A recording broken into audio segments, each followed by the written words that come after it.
चक्राकारं महत्तेजः तन्मध्ये परमेश्वरी जगन्माता जीवधात्री नारायणी परमेश्वरी व्यूहतेजोमयी ब्रह्मानन्दिनी हरिसुन्दरी पाशाङ्कुशेक्षुकोदण्डपद्ममालालसत्करा दृष्टा त्वां मुमुहुर्देवाः प्रणेमुर्विगतज्वराः तुष्णुवुः श्रीमहालक्ष्मीं ललितां वैष्णवीं परां श्रीदेवाः उवाच जयलक्ष्मी जगन्मातः जयलक्ष्मी परात्परे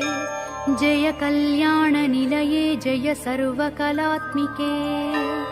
जय ब्राह्मी महालक्ष्मी ब्रह्मात्मिके परात्मिके जय नारायणि शान्ते जय श्रीललिते रमे